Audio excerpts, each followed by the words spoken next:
Hello students, Kumar study point में आप सबका स्वागत है। हॉस्टल अधीक्षक भर्ती परीक्षा को आगे बढ़ाते हुए आज के वीडियो का हमारा टॉपिक होगा भारतीय अर्थव्यवस्था, इंडियन इकोनॉमी।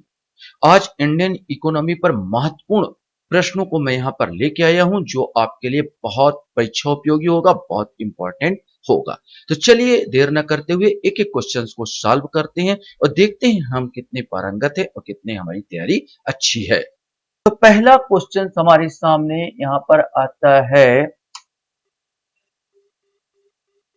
निम्नलिखित में से कौन सा मुद्रास्फीति विरोधी उपाय है। ध्यान रखेंगे, क्वेश्चन पूछा गया है निम्नलिखित में से कौन सा मुद्रास्फीति विरोधी उपाय है, मतलब जो मुद्रा का जो महंगाई है उसको जो कम करने वाला उपाय आपको बताना होगा।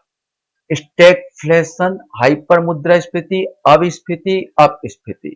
अब ये तीनों तो आएंगे नहीं, स्टैगफ्लेशन, हाइपर मुद्रास्फीति, अपस्फीति, बल्कि अविस्फीति, मुद्रा को कंट्रोल करना, मुद्रा को नियंत्रित करना, उसको हम अपस्फीति कहते हैं। स्टैगफ्लेशन की बात से तात्पर्य क्या हो जाएगा, उच्च मुद्रास्फीति, कम आर्थिक विकास, उच्च बेरोजगारी वाली अर्थव्यवस्था से होता है। हाइपर तो पहले ही हो गया, अब स्फीति भी यही है, मुद्रास्फीति का दौर होता है, महंगाई और ज्यादा बढ़ी है।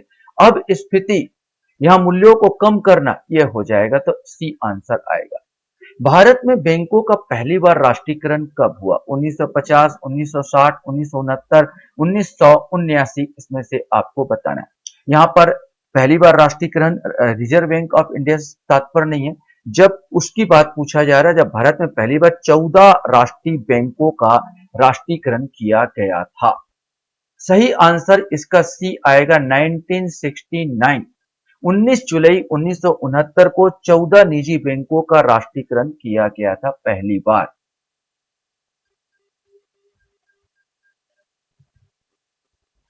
क्वेश्चन हमारे सामने यहां पर आता है, भारत में राष्ट्रीय आय समको का आकलन किसके द्वारा किया जाता है?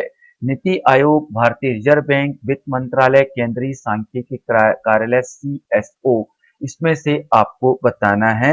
सही आंसर यही आएगा, केंद्रीय सांख्यिकी कार्यालय द्वारा भारत में राष्ट्रीय आय समको का आकलन किया जाता है। भारतीय स्टेट बैंक में राज्य वित्तीय निगम निम्नलिखित में से किसे विशेष सहायता देती है? मध्यम और लघु उद्योग, बड़े पैमाने पर उद्योग, कुटीर उद्योग या कृषि फार्म। सही आंसर इसका ए आएगा, मध्यम एवं लघु उद्योगों को वित्तीय सहायता प्रदान करती है राज्य वित्तीय निगम।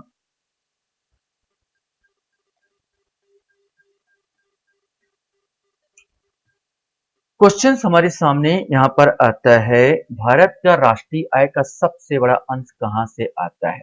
प्राथमिक क्षेत्र, द्वितीयक क्षेत्र, तृतीयक क्षेत्र, इनमें से कोई नहीं, इसमें से आपको बताना है। प्राथमिक क्षेत्र में कृषि आ जाते हैं, खनन आ जाता है। द्वितीयक क्षेत्र में जितने उद्योग है सब द्वितीयक क्षेत्र में आते हैं, और तृतीयक क्षेत्र में सेवा क्षेत्र जो आता है, चाहे वो आप व्यापार सॉरी आप क्या बोलना चाहिए, किसी के सरकारी नौकरी कर रहे हैं या प्राइवेट नौकरी कर रहे हैं, ये सब के सब जो आ जाते हैं, जो सेवा वर्ग आते हैं, तृतीय क्षेत्र में आ जाते हैं। मैं आपको बता देना चाहता हूँ 50% से ज्यादा योगदान इसी क्षेत्र का है, तृतीय क्षेत्र का होता है।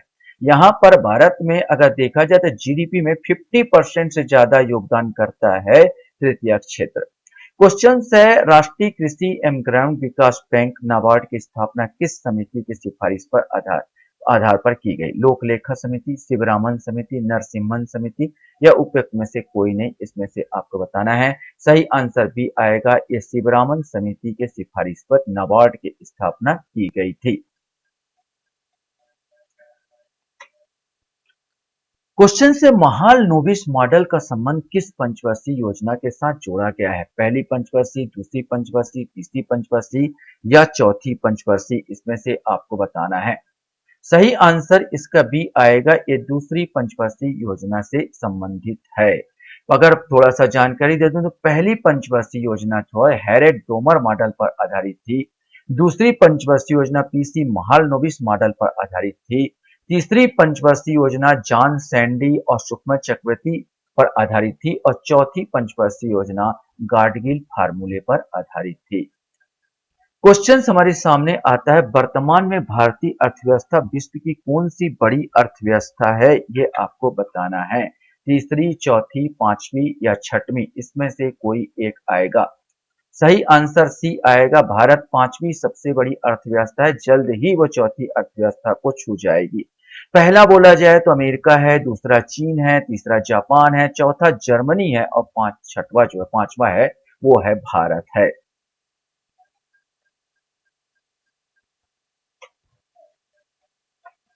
क्वेश्चन हमारे सामने आता है, वर्तमान में वर्ष 2024 में भारत का प्रति व्यक्ति आय कितनी है? इसमें डॉलर में पूछा गया है। $1615, $3365, $2601 और $2875। इसमें से कोई एक बताना है कि कौन से कितना वर्तमान में 2024 में भारत की प्रति व्यक्ति आय कितनी है, ये आपको बताना है। सही आंसर इसका सी आएगा। $2601 प्रति व्यक्ति वर्तमान में भारत की आय है। नेक्स्ट क्वेश्चन 10वां नंबर पर आता, कपाट का संबंध है ग्रामीण कल्याण कार्यक्रम की सहायता मूल्यांकन से, कंप्यूटर हार्डवेयर से, निर्यात वृद्धि होती परामर्शी सेवा से या बड़े उद्योगों में प्रदूषण नियंत्रण से। इसमें से आपको एक बताना है कि सही आंसर क्या आएगा। सही आंसर इसका ए आएगा, ग्रामीण कल्याण कार्यक्रम की सहायता और मूल्यांकन से संबंधित है। कपाट यानी लोक कार्यक्रम और ग्रामीण प्रौद्योगिकी विकास परिषद, इसका अर्थ है, और ग्रामीण कल्याण कार्यक्रम की सहायता मूल्यांकन से यह संबंधित है। क्वेश्चन हमारे सामने यहां पर आता है, निम्नलिखित में से कौन योजना आयोग के पहले उपाध्यक्ष थे, ये आपको बताना है। बीटी कृष्णमाचारी, सीएम त्रिवेदी, गुलजारी लाल नंदा या अशोक मेहता। सही आंसर सी आएगा, गुलजारी लाल नंदा। भारत में व्यापक मुद्रा एमजी का सूचक क्या है? जनता के पास करेंसी, बैंकों की मांग जमा, बैंकों की सावधि जमा, उपरोक्त सभी। तो सही आंसर डी आएगा, उपरोक्त सभी। हमारे यहाँ पर संकीर्ण मुद्रा और व्यापक मुद्रा होता है। इसको हमारे यहाँ पर M1, M2, M3 और M4 से यहाँ पर जारी करते हैं। M1 में तरलता सबसे ज्यादा होता है और M4 में सबसे कम।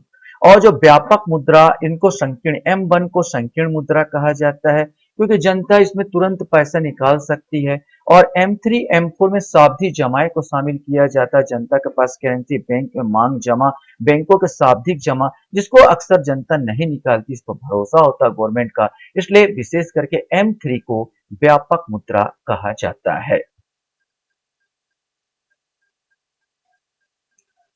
क्वेश्चन हमारे सामने आता है, भारतीय प्रतिभूति एवं विनिमय बोर्ड सेबी की स्थापना कब की गई थी, ये आपको बताना है। 1993, 1992, 1988 या 2002 में। अब यहां पर भी आपके लिए कंफ्यूजन करता है। सेबी की स्थापना, दो ऑप्शन आते हैं, 1992, 1988। लेकिन मैं अगर इसमें आंसर लगाने की कोशिश करूं तो सी आंसर आएगा, 1988, क्योंकि इसमें पूर्णतः क्लियर नहीं है। बस इतना पूछा कि भारतीय प्रतिभूति एवं विनिमय बोर्ड सेबी की स्थापना कब की गई। तो मैं आपको बता दें, सेबी का गठन भारत सरकार के एक संकल्प के माध्यम से 12 अप्रैल 1988 को एक गैर संवैधानिक निकाय के रूप में किया गया था। इसके बाद बताऊं तो सेबी को 1992 में एक वैधानिक निकाय के रूप में 1992 में स्थापित किया गया था। क्योंकि इसमें वैधानिक कोई जिक्र ही नहीं था, केवल पूछा गया प्रतिभूति विनिमय बोर्ड की स्थापना, तो हम पहले वाला ही स्थापना लेंगे, 1988। भारत में मुद्रा स्थिति के आकलन हेतु प्रयोग किए जाने वाले उपभोक्ता मूल्य सूचकांक का आधार वर्ष क्या है, ये आपको बताना है। सही आंसर इसका सी आएगा, 2012 को वर्तमान में आधार वर्ष माना गया है।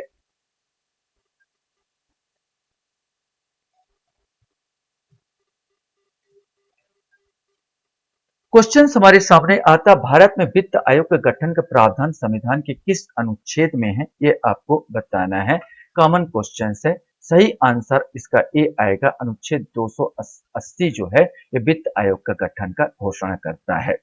किस समिति ने कृषि जोत पर कर लगाने की संस्तुति की थी? भूतलिंगम समिति, बांचू समिति, राज समिति, उपरोक्त में से कोई नहीं।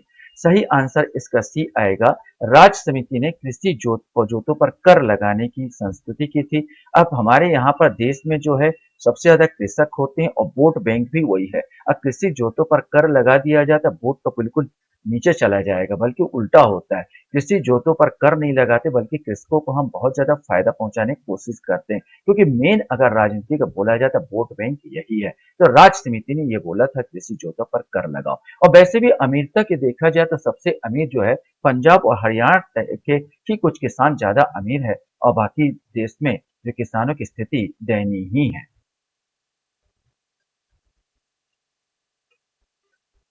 क्वेश्चन हमारे सामने यहाँ पर आता है 12वीं पंचवर्षीय योजना के अवधि क्या है? 2009-14, 2008 से 13, 2010 से 15, 2012 से 17।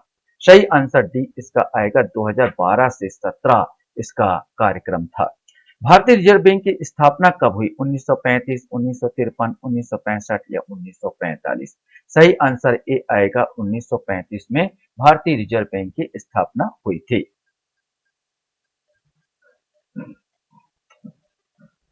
क्वेश्चन हमारे सामने यहाँ पर आता, मंदड़िया और तेजड़िया शब्दावली किससे संबंधित है? कॉमन क्वेश्चन, बहुत क्वेश्चन पूछता है। शेयर बाजार, घुड़सवारी, करारोपण, सार्वजनिक व्यय। सही आंसर ये शेयर बाजार से संबंधित है। मंदड़िया उसको कहते हैं, उनको उन व्यक्तियों को, उन एजेंट को लगता है कि अगर शेयर मार्केट गिरने वाला है और फटाफट अपने शेयरों को जो निकालने लगते हैं उसको मंदड़िया कहते हैं। जो एजेंट होते हैं उनको ऐसा लगता है कि शेयर अभी और बढ़ेगा और फटाफट जो खरीदने लगते हैं उनको तेजड़िया कहते हैं। तो ये शब्द होता है शेयर मार्केट से। भारत में पंचवर्षीय योजना के प्रारूप का अनुमोदन किया जाता था, क्वेश्चन होता तो ज्यादा अच्छा होता, क्योंकि अब तो योजना आयोग ही खत्म हो गया। तो योजना आयोग बनाता था पंचवर्षीय योजनाओं को, और अनुमोदन कौन करता था? तो राष्ट्रीय विकास परिषद, योजना आयोग, राष्ट्रीय उत्पादकता परिषद या वित्त मंत्रालय? सही आंसर ए आएगा, राष्ट्रीय विकास परिषद द्वारा इसका अनुमोदन किया जाता था। क्वेश्चन हमारे सामने है, भारत में कृषि में बेरोजगारी का स्वरूप कैसा है? केवल मौसमी है, केवल प्रच्छन्न है, ए और बी दोनों, उपयुक्त में से कोई नहीं। सही आंसर ए आएगा, ए और बी दोनों। विशेष करके 4 माह भारत में रोजगार रहता है, जब कृषि का समय होता, मानसून का समय होता, सब रोजगार में लगे रहते हैं। तो केवल मौसमी ये भी जरूर है। केवल प्रच्छन्न, प्रच्छन्न का मतलब होता है, मान लो किसी खेत में मुझे केवल 4 आदमी की जरूरत है, लेकिन उसमें पूरा परिवार लगा हुआ है, 15 आदमी घुसे हुए हैं। लग तो रहा है कि सबको रोजगार है, लेकिन इनकी जरूरत ही नहीं है, जबरन काम में लगे हैं यहाँ पर, तो इसको प्रच्छन्न बेरोजगारी हम कहते हैं। क्वेश्चन हमारे सामने है, ब्याज दर नीति निम्नलिखित में से किसके अंतर्गत आती है? ब्याज दर नीति, राजकोषीय नीति, औद्योगिक नीति, मौद्रिक नीति, उपयुक्त में से किसी के अंतर्गत नहीं, इसमें से आपको बताना है। सही आंसर सी आएगा, ये मौद्रिक नीति जो कि RBI, reserve bank of India जारी करती है, चाहे बैंक दर लगाए, चाहे सीआरआर लगाए, केस रिजर्व रेशियो, चाहे एसएलआर लगाए, किसी के द्वारा भी ये अपना मौद्रिक नीति घोषित करती है। अधिकांशतः प्राकृतिक प्रक्रिया द्वारा किसी वस्तु का उत्पादन किसका क्रियाकलाप है? प्राथमिक क्षेत्र, द्वितीयक क्षेत्र, तृतीयक क्षेत्र या तकनीकी क्षेत्र? इसमें से आपको बताना है। सही आंसर ए आएगा, ये प्राथमिक क्षेत्र का है। मैंने प्राकृतिक प्रक्रिया द्वारा खेती किसानी जो करते हैं, ये सब प्राकृतिक प्रक्रिया द्वारा होता है, तो ये प्राथमिक क्षेत्र के अंतर्गत आता है।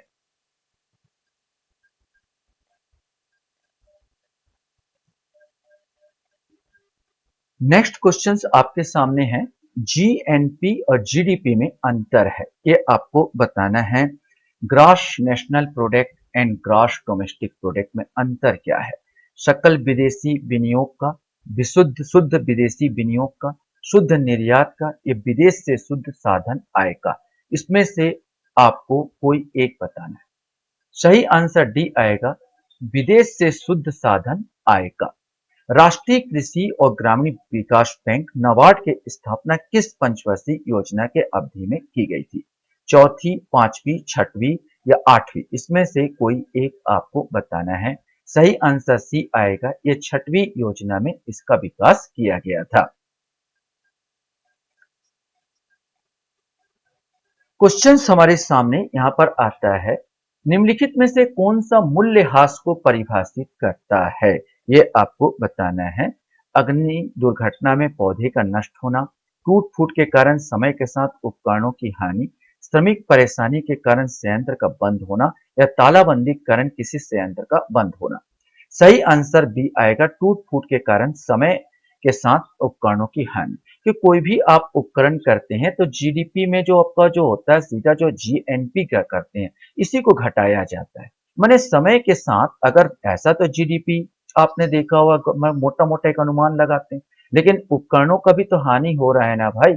शुद्ध आपको ज्ञात करना होगा तो इनको मूल्यह्रास को माइनस करना होगा। तो इसमें सही आंसर बी आएगा।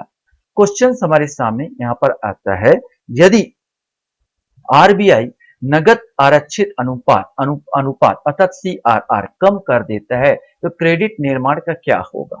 कोई प्रभाव नहीं पड़ेगा, इसमें कमी आएगी, इसमें वृद्धि होगी, उपरोक्त में से कोई नहीं। सही आंसर सी आएगा, इसमें वृद्धि होगी। सीआरआर जो रिजर्व बैंक बोलता है कि प्रत्येक बैंकों को, वाणिज्यिक बैंकों को, कि अपने पास कुछ पैसे को रखना ही होगा जिसको आप खर्च नहीं कर सकते। या आप रिजर्व बैंक के पास खुद जमा करो या अपने पास रखो, केस रिजर्व रेशियो इसको रखना, इसको आप व्यय नहीं कर सकते। जब इसमें आप कमी कर दोगे भाई इतना, जैसे अब मैं 50% रखता हूँ या 12% रखता हूँ कि 12% या 10% रखता हूँ, आप उसमें कम करो, बोले 5% रखो, तो 5% पैसा आपके पास एक्स्ट्रा हो जाएगा जिसको आप व्यापार में लगा सकोगे, मतलब इसमें वृद्धि होगी। मैंने सीधा सीधा सीआरआर कम होगा तो व्यापार में वृद्धि होगी, तो आंसर आपका सी आएगा। क्वेश्चन हमारे सामने यहां पर आता है, निर्यात अधिशेष का मुख्य कारण क्या है? देश की सख्त आयात नीति, राष्ट्रीय राष्ट्रीय और अंतर्राष्ट्रीय बाजारों का में विकास, देश के निर्यात प्रोत्साहन मूल्य, उपरोक्त में से कोई नहीं। सही आंसर भी आएगा, राष्ट्रीय और अंतर्राष्ट्रीय बाजारों में विकास। निर्यात अधिशेष मतलब होता है कि हम निर्यात में जो, जब कभी कोई देश निर्यात में ज्यादा हो और आयात कम हो, निर्यात ज्यादा हो आयात कम हो, तो हम उसे निर्यात अधिशेष की संज्ञा देते हैं। निर्यात अधिशेष आपको करना होगा तो राष्ट्रीय और अंतर्राष्ट्रीय बाजारों का आपको विकास करना होगा, ताकि आपका उत्पादन जो हो रहा है, उत्पादक जो माल है वहां पर खप सके। मैंने यहाँ पर आंसर बी आएगा, राष्ट्रीय अंतर्राष्ट्रीय बाजारों का आपको विकास करना होगा निर्यात अधिशेष के लिए। क्वेश्चन हमारे सामने यहां पर आता है, शाख नियंत्रण के परिणात्मक उपाय में निम्नलिखित में से क्या शामिल नहीं है? खुले बाजार की क्रियाएं, सांविधिक तरलता अनुपात जिसको हम लोग एसएलआर कहते हैं, बैंक दर बोलते हैं, या ऋण के लिए मार्जिन आवश्यकताएं। तो सही आंसर डी आएगा, यही नहीं आएगा बल्कि सभी आएंगे। शाख नियंत्रण अगर आरबीआई को करना है तो खुले बाजार की क्रियाओं पर नियंत्रण करो, एसएलआर को आप घटा सकते हो या बढ़ा सकते हो, बैंक दर को घटा सकते हो, बढ़ा सकते हो, सीआरआर को घटा सकते हो, बढ़ा सकते हो। ये बहुत सारे उपाय हैं जो अक्सर साख नियंत्रण के लिए आरबीआई करता है। क्वेश्चन हमारे सामने यहां पर आता है कि निम्नलिखित में से कौन सा बेमेल है? आपको बेमेल आपको छांटना है। रेखीय समिति आयात निर्यात प्रक्रिया का सरलीकरण, नंजुंदप्पा समिति रेल किराया भाड़ा, रंगराजन समिति भुगतान संतुलन, बोईपोरिया समिति बैंकिंग सेवा सुधार। सही आंसर इसमें रेखीय समिति अप्रत्यक्ष कर में सुधार से संबंधित था, न कि आयात निर्यात प्रक्रिया को सरलीकरण, तो यही आंसर इसमें आएगा। क्वेश्चन हमारे सामने है, भुगतान संतुलन के प्रतिकूल होने की दशा में निम्नलिखित में से कौन सा कदम स्थिति सुधारने में सहायक होगा, ये आपको बताना है। सही आंसर दे, अधिमूल्यन, अवमूल्यन, विमुद्रीकरण, ये उपरोक्त में से कोई नहीं। भुगतान संतुलन की प्रतिकूल दशा होने पर अवमूल्यन करना ज्यादा सटीक होगा, उचित होगा। माने मूल्यों में आपको कमी करना होगा ताकि आप निर्यात को प्रोत्साहन दे सको, तो आपको कमी अवमूल्यन ही करना होगा। क्वेश्चन हमारे सामने है, स्टैगफ्लेशन क्या है, ये आपको बताना है। विकास के साथ मुद्रास्फीति, विकास के साथ अपस्फीति, अपस्फीति के पश्चात मुद्रास्फीति, या मंदी के साथ मुद्रास्फीति। मैंने पहले पढ़ाते बताया था, स्टैगफ्लेशन का अर्थ होने से तात्पर्य है या अर्थ है उच्च मुद्रास्फीति, कम आर्थिक विकास और उच्च बेरोजगारी वाली अर्थव्यवस्था। इसका मतलब उच्च मुद्रास्फीति माने मंदी का दौर है और मुद्रास्फीति भी हो रही है, मंदी भी है, बेरोजगारी भी है, तो इसका आंसर डी आ जाएगा। कर संरचना संबंधी सुधारों के लिए गठित की गई समिति निम्नलिखित में से कौन थी? नरसिम्हन समिति, गाडगिल समिति, चलैया समिति, या केलकर समिति। इसमें से आपको बताना है। सही आंसर डी आएगा, ये चलैया समिति जो है कर सुधार से संबंधित है। नरसिम्हन समिति बैंकिंग सुधार से संबंधित था। गाडगिल समिति पर्यावरण से संबंधित था, पश्चिमी घाट विशेष करके। और केलकर समिति सार्वजनिक और निजी साझेदारी से संबंधित था। क्वेश्चन हमारे सामने यहाँ पर आता है, निम्नलिखित नरसिम्हन समिति ने किस संबंध में अपने सुझाव केंद्र सरकार को दिए हैं? उच्च शिक्षा संबंधी, कर संरचना संबंधी, बैंकिंग संरचना संबंधी सुधार, पंचवर्षीय योजना क्रियान्वयन सुधार संबंधी। अभी मैंने आंसर बताया था इसका, आपने सुना होगा तो बता देंगे। बैंकिंग संरचना संबंधी सुधार से संबंधित था नरसिम्हन समिति। क्वेश्चन हमारे सामने यहाँ पर था, भारत का आर्थिक सर्वेक्षण प्रतिवर्ष किसके द्वारा प्रकाशित किया जाता है? वाणिज्य मंत्रालय, सीएसओ, वित्त मंत्रालय या आर्थिक मामलों के कार्य मंत्रालय द्वारा? इसमें से आपको बताना है।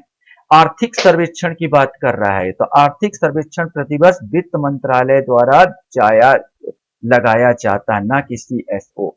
भारत में नीति आयोग कब स्थापित किया गया था? माने योजना आयोग खत्म करने के नीति आयोग जो बना वो बात किया कब आया? 2013, 14, 15 या 16 में? सही आंसर सी आएगा, ये 2015 में अस्तित्व आया था।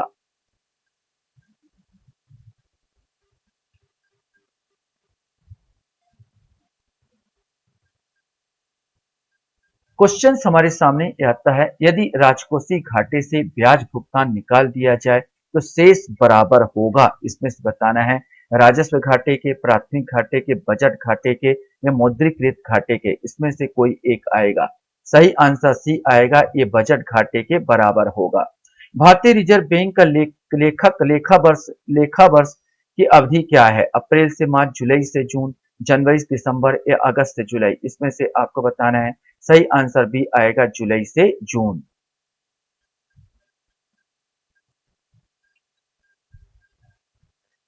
क्वेश्चन हमारे सामने यहाँ पर आता है, मुद्रा स्फीति किस कारण होती? मुद्रा पूर्ति में वृद्धि तथा उत्पादन में ह्रास, उत्पादन में वृद्धि तथा मुद्रा पूर्ति में ह्रास, केवल उत्पादन में वृद्धि, केवल उत्पादन में ह्रास? इसमें से आपको बताना है। तो मुद्रा पूर्ति में वृद्धि और उत्पादन में ह्रास, अगर उत्पादन नहीं हो रहा है और मुद्रा की आपूर्ति ज्यादा हो रही थी, किसी भी वस्तु का मूल्य आसमान चूमेगा, तो मुद्रा स्फीति महंगाई तो ऑटोमेटिक आ जाएगी। सही आंसर ए आएगा। क्वेश्चन 40वां नंबर का हमारे सामने यहाँ पर आता है, निम्न में से कौन सा भारतीय कृषि के अभिलक्षण नहीं है? ये आपको बताना है। प्रकृति पर अधिक निर्भरता, उत्पादकता का निम्न स्तर, फसलों की विविधता, बड़े फार्मों की अधिकता। तो वैसे भी पता चल जाएगा, यहाँ पर कोई बड़े फार्म का अधिकता नहीं है, अधिकतर छोटे कृषक यहाँ पर होते हैं। नेक्स्ट क्वेश्चन हमारे सामने यहाँ पर आता है, भारत के राष्ट्रीय आय के बारे में कौन सा कथन सही है? ये आपको बताना है। सेवाओं की अपेक्षा कृषि प्रतिशत हिस्सा अधिक है, कृषि की अपेक्षा उद्योगों का प्रतिशत हिस्सा अधिक है, उद्योगों की अपेक्षा सेवाओं का प्रतिशत हिस्सा अधिक है, संयुक्त रूप से कृषि और उद्योगों की अपेक्षा सेवाओं का प्रतिशत हिस्सा अधिक है। ये बिल्कुल सही आंसर। देखो, सेवाओं की अपेक्षा कृषि का प्रतिशत अधिक है तो है ही नहीं है। कृषि की अपेक्षा उद्योगों का प्रतिशत हिस्सा अधिक है, बिल्कुल सही है। उद्योगों की अपेक्षा सेवाओं का प्रतिशत हिस्सा अधिक है, ये भी सही है। लेकिन यहाँ पर सही आंसर देखोगे तो संयुक्त रूप से कृषि और उद्योगों की अपेक्षा लगभग अकेले ही 51% के आसपास योगदान देता है। तो यह सेवाओं की अपेक्षा इसका हिस्सा, और कृषि में करीब 17% के आसपास, 17 से 19% होता है। 37% जो द्वितीय क्षेत्र, प्राथमिक क्षेत्र 17% के आसपास है, द्वितीय क्षेत्र करीब 37 के आसपास करीब आ जाता है, 37-34 ऐसे कुछ। लेकिन हमेशा 50-51% बना ही है द्वितीय क्षेत्र का। तो इसमें सही आंसर डी आएगा, संयुक्त रूप से कृषि उद्योगों की अपेक्षा सेवाओं का प्रतिशत हिस्सा अधिक है। क्वेश्चन से निम्नलिखित में से कौन सा सही नहीं है, ये आपको बताना है।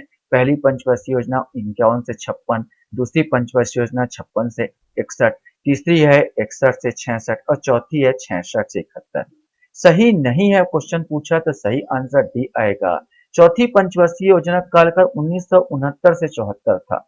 1969 से इसका 74 इसका कार्यकाल था, तो यही वाला आंसर इसमें नहीं आएगा। नेक्स्ट क्वेश्चन हमारे सामने, गरीबी हटाने के लिए पहली बार किस योजना में जोर दिया गया था? बहुत क्वेश्चन पूछता है, चौथी, पांचवी, छठवीं या सातवीं? सही आंसर भी आएगा, पांचवी में सबसे ज्यादा जोर दिया गया था।